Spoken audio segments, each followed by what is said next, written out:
What if you breathe through your ass? Day 1, you sit down and die. What if you sold fried chicken in ancient Greece? Day 1, you arrive in Greece with raw chicken, flour, oil, and a bronze pot. Philosophers are debating, athletes training nearby in the dust. They eat figs and barley. You season the chicken and prepare it. Lower it into hot oil. The crackling sound cuts through conversation. The smell spreads through warm Mediterranean air. 20 men gather up and stare at you. Day 2, you set up outside the Acropolis of Athens. People wait hours for your meat. They start calling it Golden Bird. 30 athletes line up after training. Grease on their fingers, silence while chewing. By nightfall, you've made a week's wage. Day 3, things go downhill. Oil needs replacing. Chicken spoils in the heat. Half your stock wasted. You cross the countryside at sunrise. Strike a deal with a farmer outside the city walls. Fresh chicken and oil every morning. Week 1. Socrates approaches your stand. You decide you're gonna teach him a lesson, but this time, he doesn't ask a question. He just tries your chicken and leaves. You call him a weirdo, he just walks away. Month 6. The lines extend. You get called to make chicken for the emperor. He tries it with tears in his eyes. You get given a kitchen and workers. You reach peak ascension. Year 1. People all over the country have tried your meat. You didn't bring fried chicken to Greece, you brought desire. What if you were a sneaker reseller in ancient Rome? Day 1. You wake up in Rome, stone streets, and people walking around in sandals. You start judging immediately. You're pulling a cart full of fresh kicks, every pair in perfect condition. You set up a small stand in the market. Before you even unpack, some guy's already standing there. He's confused but interested. You tell him it's a limited drop. He doesn't know what that means, but he pays you anyway. Day 2. Word spreads. More people show up. Soldiers and merchants come wanting to buy J's. One guy with 0 drip grabs a pair. You explain sizes to them, but nobody understands. You point at the guy's crusty toes, then the shoe. He shrugs and tries it on with no socks. You almost throw up. Week 1. Demand explodes. People are lining up before sunrise. Socrates shows up to the front of the line. How the fuck does he keep finding you? He picks up a pair of Jordan 1s and asks you for the price. You double that shit and tell him to keep his broke ass away. Week 2. Caesar pulls up to your stand. He's got 0 drip but unlimited money. He asks for the most exclusive pair you have. You hand them to him as he pays you 3 times the price. Month 1. Fake pairs of sneakers appear throughout the city. The swoosh looks like a bent twig. You find out it's Socrates. He says if they believe it is real, is it not real to them? You snitch on him to a senator. You tell him that Socrates is talking shit about Caesar's new drip that he bought. Socrates is taken away to fight in the Colosseum. Month 6. You hear Caesar was slimed out by his own senators. They took his life over the off-white 4s you sold him. You pack up your shit and get out of town. You didn't just resell sneakers, you caused a whole regime change in Rome.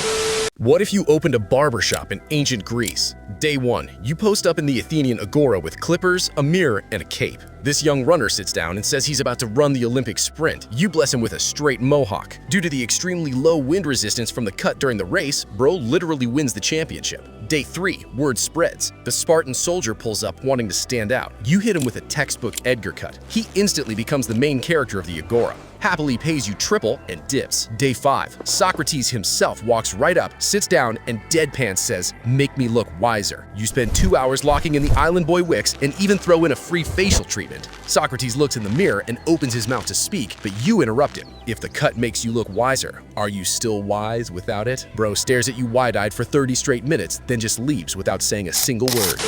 What if you opened a McDonald's in ancient Egypt? Day 1, you build a mud brick restaurant next to the pyramid. You hang the golden arches above the door. A worker on his lunch break walks in. You hand him a Big Mac. He unwraps it, takes 1 bite. He doesn't go back to work. 3 hours later, 40 workers are inside. The pyramid foreman comes looking for them. He orders a McFlurry. Construction stops for the day. Day 2, you open a drive-thru. Chariots line up around the block. A priest orders a 20-piece nugget and tells no one. The pharaoh's advisor tries a filet-o-fish and sends a full military escort to reserve a table for lunch. Day 3, the pharaoh arrives. He orders one of everything. He eats for 2 hours. He declares McDonald's a holy site. You get tax-free status. Day 4, a Greek philosopher named Socrates walks in. He says he's traveling through Egypt, seeking wisdom. He orders a Happy Meal. He opens the toy. He stares at it for 40 minutes. He says it contains more truth than most men find in a lifetime. You make him the night shift manager. He puts on the uniform. He looks ridiculous. He doesn't care. Day 5, Socrates argues with every customer. He asks the general if he truly needs large fries, or if desire itself is the enemy. The general leaves without ordering. You lose 6 customers. Socrates calls it progress. Day 6, a rival merchant opens a kebab stand across the street. He steals half your lunch crowd. You respond with a limited time lamb wrap. He's out of business by sundown. Day 7, the pharaoh demands a McDonald's inside the pyramid. You say no. He builds one himself. It's just a room with a painting of a burger on the wall. He eats bread in there alone and pretends it's a Big Mac.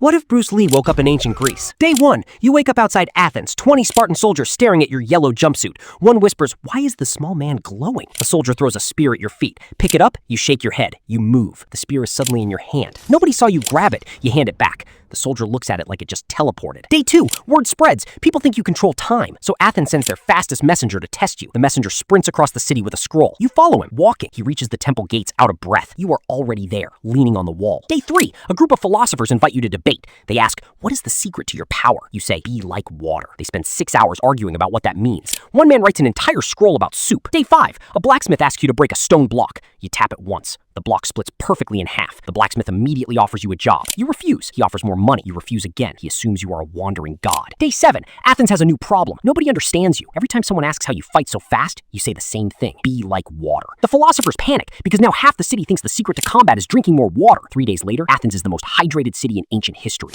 What would happen if you had a smartphone in ancient Greece? Day 1, you wake up in Athens with an iPhone in your hand. You try to buy food at the local market. You place the iPhone on a wooden table and say, "I'll use Apple Pay." The vendor gets scared. He thinks you're casting a spell. You explain that it's contactless payment. He understands it's payment with your act. Day 2, you're resting when a philosopher calmly asks you, "What is virtue?" You pull out your phone to look it up on Google. No signal. And you say, "Well, actually, I don't know." He smiles as if you just said something profound. He questions you for hours. Day 3, you show them the camera. You take a selfie and turn the screen around. One man screams. Another thinks you just trapped his soul inside the glass. Day 4, Sparta hears about your existence. That's not good. They escort you to the city's Colosseum. Day 5, you make a triumphant entrance into the Colosseum. Your opponent enters, a giant with muscles on top of his muscles. You try to explain that you work with Wi-Fi. He doesn't care. Day 6, you survive by luck and open the calculator. You solve a complex business problem in seconds. Now they think you control numbers. Day 7, you have 1% battery left. You go to the leader and show it to him, but it's already dead. You break into a cold sweat and say, "Power is temporary." The leader nods at your wisdom. You were just talking about your phone.